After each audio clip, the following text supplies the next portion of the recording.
Hey everybody, Brittany here. Welcome back to another tournament game analysis video. This is now round number 4 of the Ontario Open, and I'm playing against Alan, who, if you've been watching previous games, was actually the first person I played against in a FIDE rated game. So it's kind of funny to see both of us back at a much higher level now, which is really cool. So I'll actually put that in the cards in case you're interested and want to see that game, because it was wildly different than this one. But let's jump into this one now. So I play e4, and we see e5 from Alan, knight f3, knight c6, and bishop b5, the Ruy Lopez. They played a6, bishop to a4, knight f6, and now castles. And here Alan played bishop e7. So this is just like one of the main lines. So like it normally goes rook e1, b5, because now there's a threat. Like if castles, for example, this is a mistake because now we can take this pawn, right? So after rook to e1, what you'll see is b5 here, bishop to b3, and then either the castle going into the Marshall Gambit with like a d5, for example. If castles, then it allows c3 with d5, or after this maybe we play h3, d3, or a4, avoiding that Marshall Gambit. But okay, so bishop e7, I didn't play rook e1 here, I actually played d3. So that's a little bit of a different move. It is quite a common one though, and a popular one at the top level. I wanted to try this out because most people know their rook e1 theory, but kind of don't know some of the bigger deviations. And this is just as serious of a try as rook e1, arguably more so, just because it's just not as popular as rook e1. So we see b5, as there was a threat against the pawn on e5 here. If we can take on e5, then we'd love to do that. So b5, bishop to b3, d6, and I play c3. Now Alan castles here, and I played h3, which is a little bit less common. I was out of book around this point. I was just kind of going for a position. There's also rook e1, and I think knight bd2, or also maybe even bishop c2, if I were to check the live book here. Yeah, knight bd2 and rook e1. Rook e1's the most common in this position. This position's been seen a few thousand times in master level games. But I played h3. It's just a natural move as well. You almost always throw this move in the Ruy Lopez. And obviously it's nice to prevent bishop g4, so now we're ready for some sort of d4.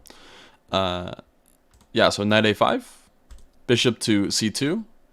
Now we see c5, rook to e1, knight c6, and here I go for d4, just because I was happy to. For example, if Alan does something like bishop d7 or bishop e7, I'm probably just going to push d5 immediately, go for the space advantage. And you know, there's a lot of moves here. There's like g6, rook e8.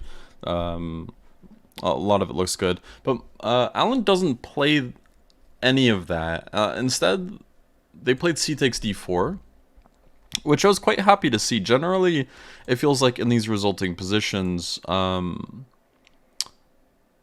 it's either equalizing or it gets into a situation that we got into the game where white just has a huge initiative after knight takes d4, just because the d5 square is weak, the d6 pawn is weak, and white gets to develop quite easily. To add insult into injury, Alan takes on d4. I took back. They went for bishop e6, trying to go for an immediate d5. But the problem is I have knight c3, which just prevents d5 now. For tactical reasons, I believe. For example, d5 takes after takes on d5, takes on d5. Something takes on d5, let's just say the bishop. Now we have rook takes e7, and if queen takes, then we can just trade and then take on e7 again. So yeah, that doesn't really work, unfortunately. So Alan played rook c8, and now d5 is actually threatened because the bishop on c2 is undefended behind it.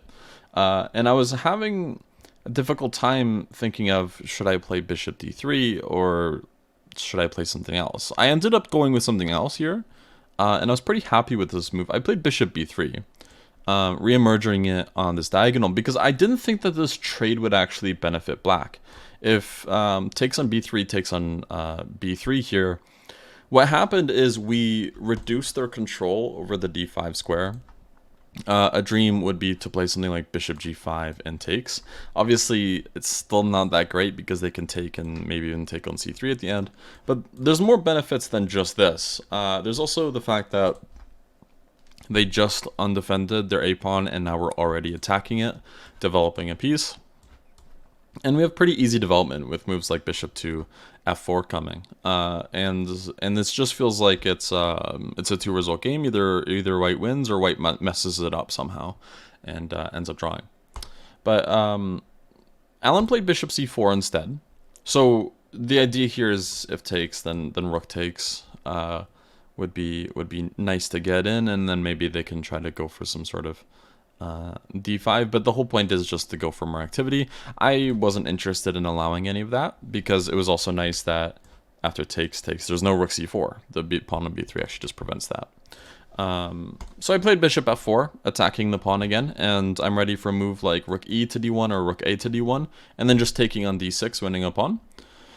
And then Alan goes for d5. And I believe he mentioned that he just blundered the pawn. Knight takes d5 actually just wins the pawn here. And after bishop c5 here, there's knight takes f6, which is what I played. Going into this type of ending is pretty bad for black, just because I have moves like rook a to c1 at the very least. I also have moves that are really annoying like bishop h6. My structure is just better on both sides of the board, my queen side structure and my king side structure. And yeah, I think it's pretty safe to say that white's winning this. It might take a little bit of time to convert, but there is a plan of, for example, rook c2 or rook to e2, and then bringing one of the bringing the e-rook to the c-file somehow, and then c4 is gonna fall, and if you find a way to defend it instead, then it's always easy to shift over to the king side instead with some sort of like rook f3, like rook c3 to f3. Obviously not immediately because it's the bishop e4, but this is all just conceptual, where this f-pawn's weak. But yeah, so pawn takes was played instead, trying to avoid this, and I made what I would consider to be a technical error that's still winning, but it isn't as good as something else. So I played queen takes d8, and I think this is fine. It is actually winning. If I play queen takes d8, rook f8, takes, and then rook ac1, totally winning. I'm covering d2, which is very, very important here actually. Bishop d4, I can just play rook c2. Bishop e5, I think bishop h6 or bishop e3 or something should do the trick. But no, I ended up playing bishop e3 for some reason. And the problem with bishop e3 is you don't really want to trade these two bishops. Because now black is actually totally fine, because now they have an entry square on d2, which is something I just like. I was calculating lines here. I think even back here I was calculating lines, and I just rushed into it for absolutely no reason. I spent a little bit of time here, and I was looking at a bunch of variations. My idea with bishop e3 was if some sort of taking happens, then I can swing my rook over to the king side, but this is just really stupid.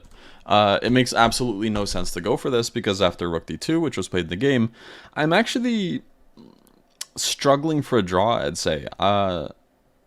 Because, well, if they can get both rooks on the second rank, they're getting a lot of activity, and that's very, very annoying to deal with. So I eventually just cop out for a draw soon after. Rook to f3 was played, king g7, rook to c1.